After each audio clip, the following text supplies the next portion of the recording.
G'day, welcome to New Game Plus. Cringe here in my bedroom. This is not the RMI TV studio. This is not the brick wall you've seen Jason in front of.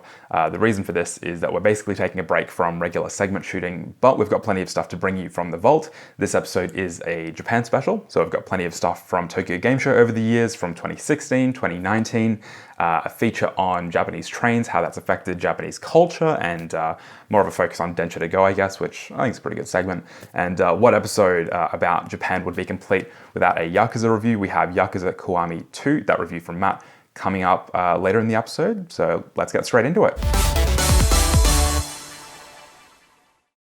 In Hall 9 of the Tokyo Game Show, right in between the virtual reality corner and the merchandise booths, is the indie gaming section, where developers, local and international, have all converged to show their wares. And I played through a bunch of games and I was impressed by a number of them, such as Line Wobbler, a 1D arcade game.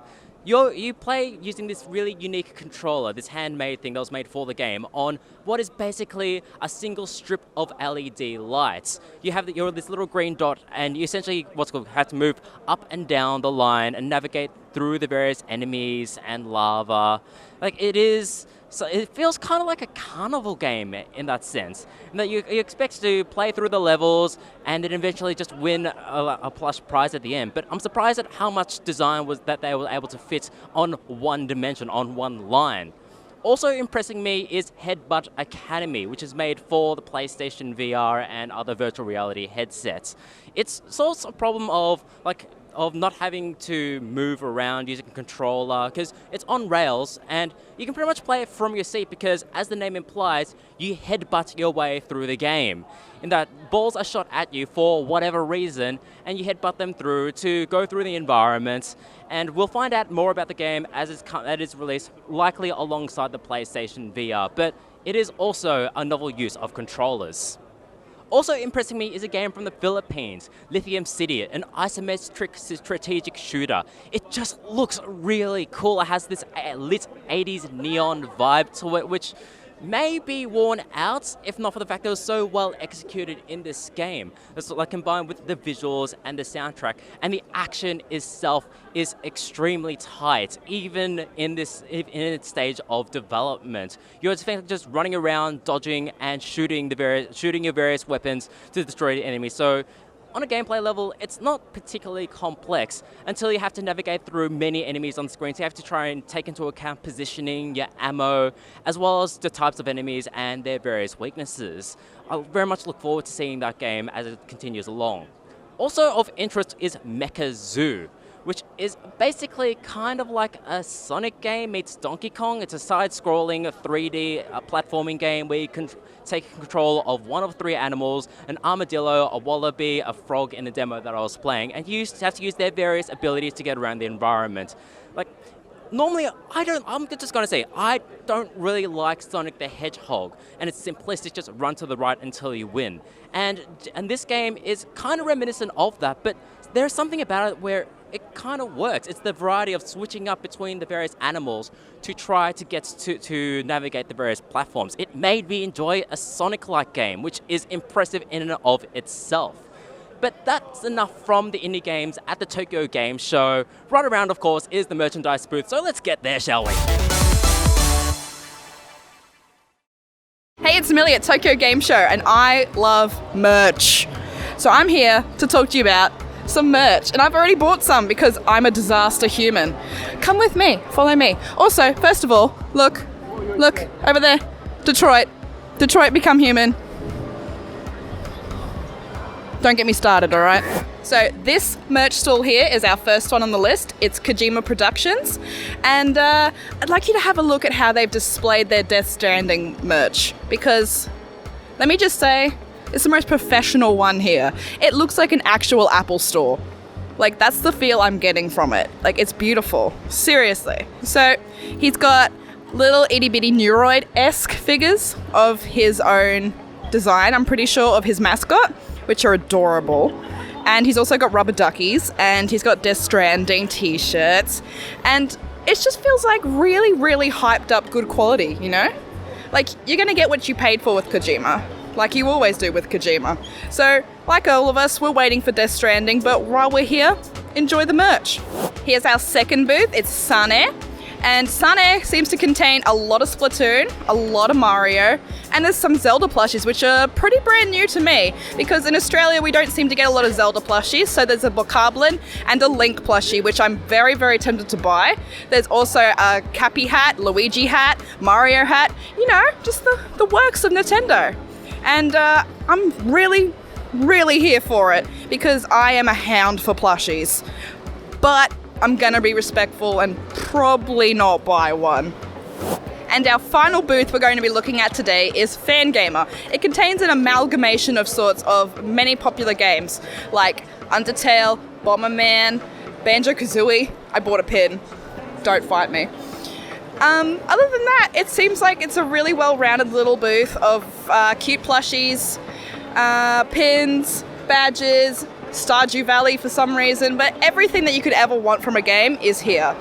And unlike Australia, Tokyo Game Show really gives me that good, warm feeling about merch, because it seems like they actually care about us fangirls and boys and fan-thems, if that's who you want to identify as. You can actually buy stuff that's reasonable priced and worth your money, unlike, you know, the stuff we get in Australia. So I've been having a great time here at Tokyo Game Show, and now I'm broke. Mission Jason here at Tokyo Game Show, and we've decided to try something a little bit different for me, but I think a little bit more familiar for you. Is that fair to say?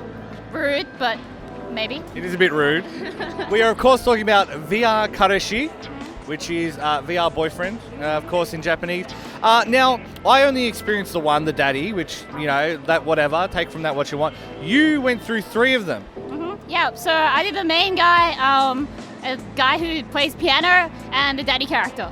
So, okay, as someone who doesn't necessarily understand the appeal outside of haha, it's a Tokyo Game Show, like, does it stir emotions in you? Are there cute moments you go, oh, that's cute? Like, what is it? What does it for you? Oh, so I just really like the voice actors, and, you know, they say really nice things like, oh, it's your birthday, and oh, did you like this song? I'll play it for you next year and the year after and every year for the rest of your life. Smooth, that's smooth. So smooth. And it's one of my favorite, like, it's the same voice actor as one of my favorite characters, so if I close my eyes, I can imagine that it's him. Well, look, you know, they can't all be Kisei, and that's a joke that people can figure out later. I guess, like, you because it's on phone, is it? I'm pretty sure. Like, so is it going to be one of those things you, like, sneakily pull out at work and I don't think you could pull it out at work, mainly because I think you need some sort of VR thing to slip it into. Yeah. But I'm also kind of worried how it's going to run on my phone, because I have an iPhone 6, and like this is probably, it needs me to be looking at places to select actions and stuff, so I'm a bit worried it might not run on my phone. So for all of you out there who need a VR boyfriend, make sure you upgrade your phone.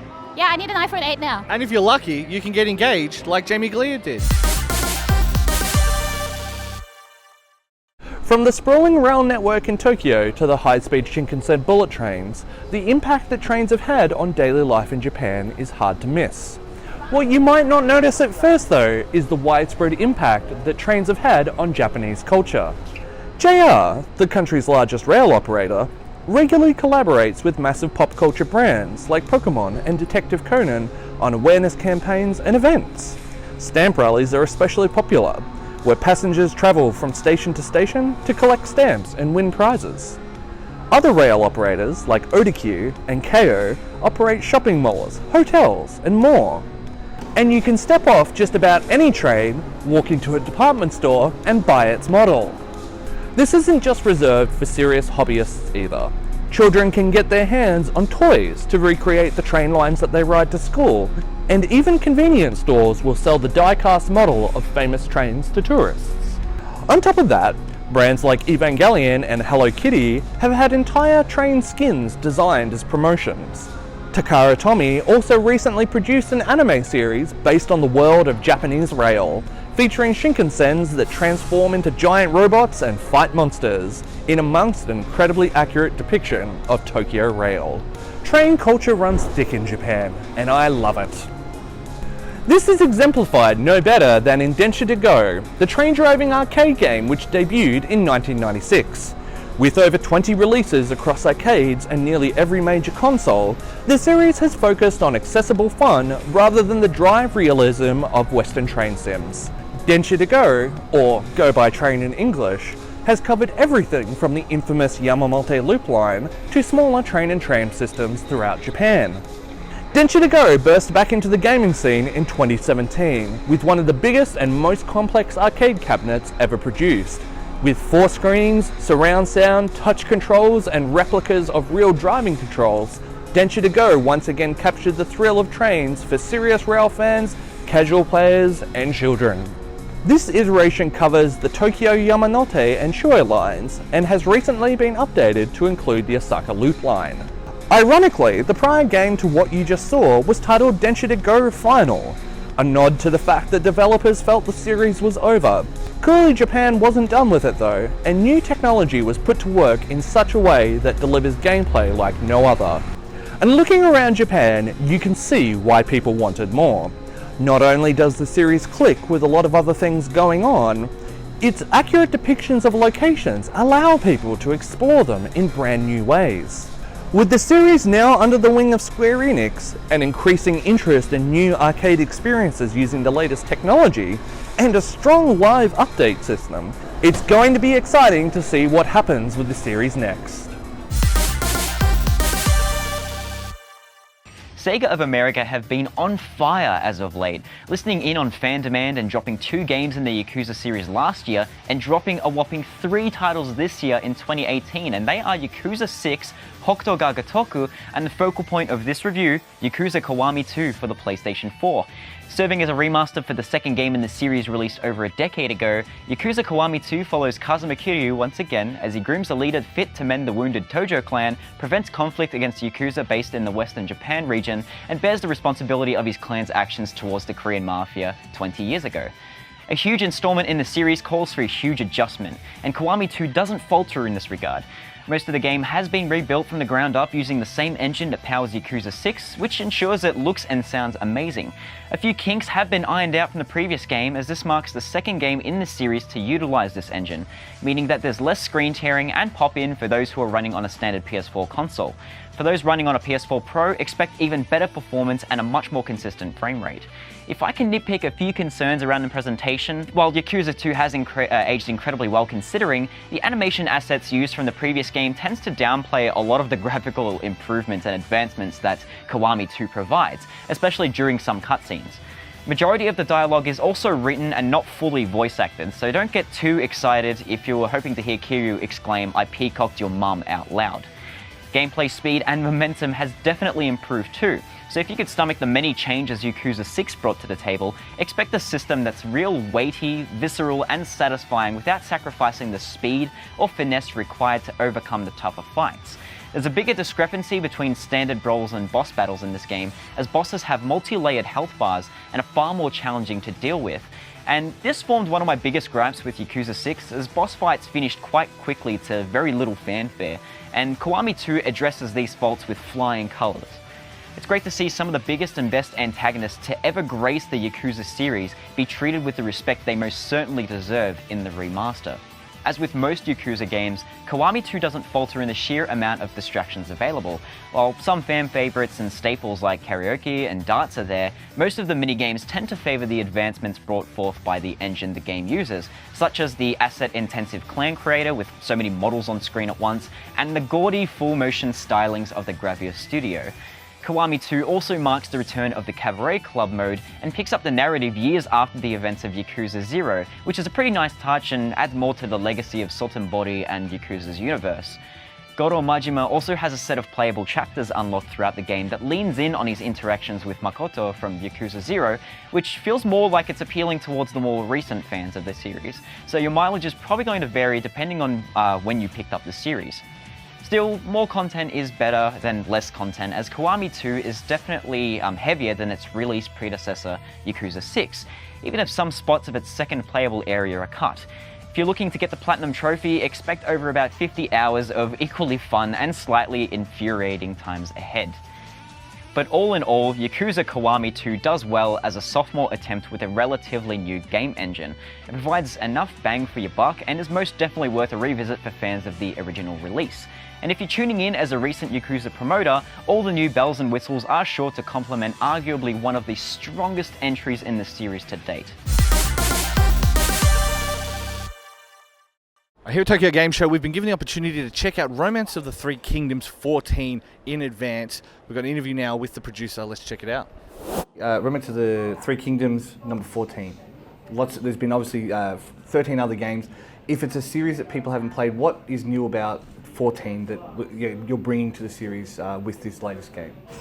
今回は三国志のナンバリングの中で So for Romance of the Three Kingdoms 14, it takes reference to Romance of the Three Kingdoms 9 and 11 in terms of the game flow, but it keeps with the single map of China strategy simulation element of the game. And in this game, what makes it new is that we have in the single map we have various hexagons that sort of indicate your territory, and as you color in the map, those are the areas that that the player has taken over. So you can really see the visual representation of that. And as well as the number of troops that appear in the game has increased. The AI has been strengthened, and as well as we've made it much more unique compared to other titles in the series.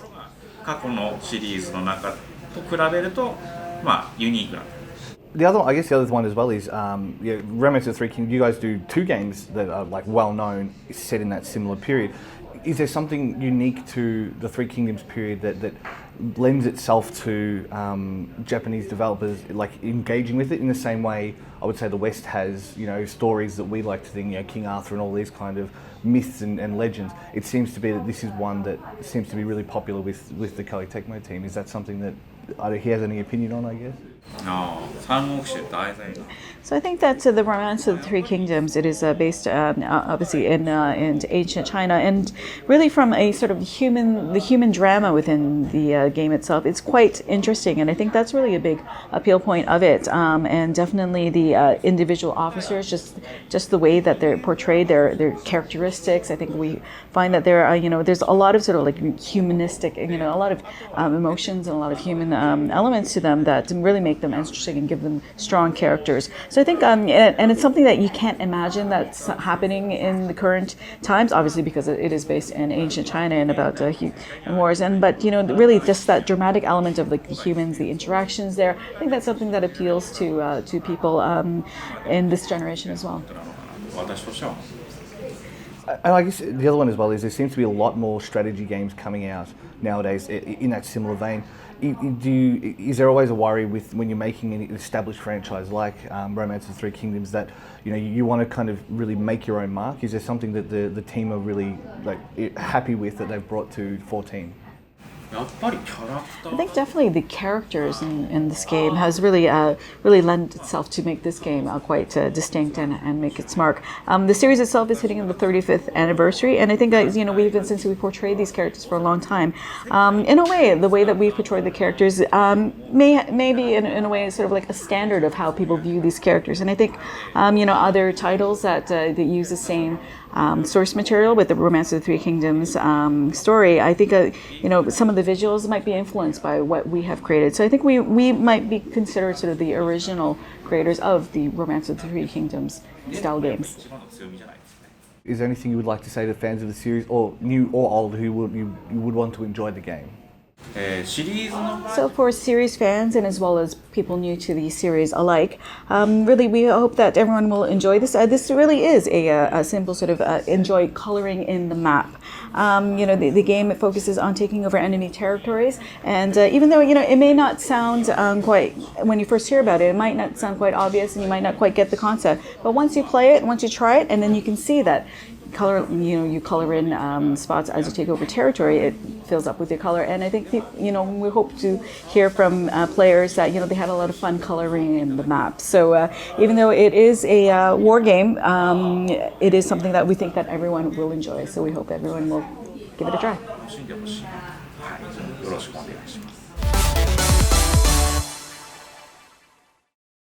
Hey, it's Amelia at Tokyo Game Show, and I'm here to talk to you about Quantum Suicide.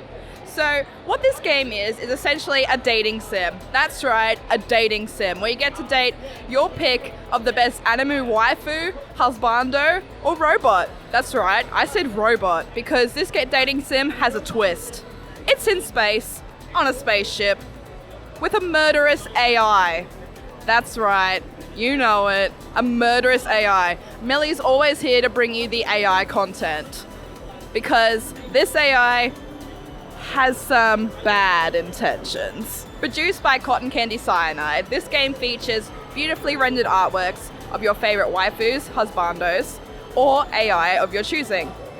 It also features a beautifully immersive hub, which features how you speak to your chosen love interest. Other than your main goal of dating your chosen idol, you have to figure out the actual mystery behind this murderous AI's intent. Her name is Dai, and she causes, yeah, that's right, Dai. And she causes you to play a game of sort of murder roulette, if you will. So each day, someone is chosen to be killed. Will it be you? Who knows? You gotta play your cards right and solve as to why she wants to kill you all. So this developer was a previously Australian developer who has worked on many other sort of dialogue-heavy games. I had actually just finished playing Danganronpa and the Zero Escape series, and then I ran out of games that were a similar thing, so I searched the internet, couldn't find any. I was sad and upside down on my couch and was like, you know what, screw it. Can't whinge about it, make my own. Ta-da! And here we are. So when it came to coming up with the concept of Dai and I, were there any particular ideals that you were looking for? Like GLaDOS, like say the AI in Event Zero, Saigon, the deadly AI symptom. What is that from? Well, this is gonna sound a bit romantic, but so I really like Dai because she's just doing her job. Whereas like everyone's always like, you know, AIs are evil or, you know, robots and stuff, but honestly, she's just doing the numbers and the numbers aren't coming up good, so she's just correcting it. And yes, she enjoys killing people, but it's just, you know, taking passion in your job and your work.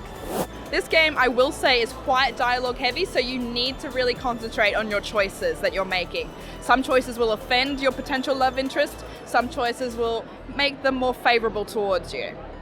Each character is fully voiced by either an English or a Japanese voice actor, because you can play in both languages. Each character has a distinct personality, which you can either play up to or play against, depending on how you want to play your current roll of your dice. As you progress through the game, some characters have their names redacted, as if they've been edited out of the game, which is very reminiscent of Doki Doki Literature and to how Monica takes control of your character's save file. It's quite reminiscent of that, and it gives me sort of the heebie-jeebies as you continue to play through, realizing that some characters might not exist at all. Quantum Suicide is coming later this year to PC and PS4, Vita, and Nintendo Switch earlier next year. And that's a wrap on this week's show. Thanks so much for hanging out. If you want more New Game Plus, check us out on YouTube, Twitch, Facebook, Instagram, Twitter. Probably got other social medias, but at least all of those are /NewGamePlusTV, and the website is newgameplus.tv. But yeah, that's it for this week. Thanks for hanging out, and we'll see you next time.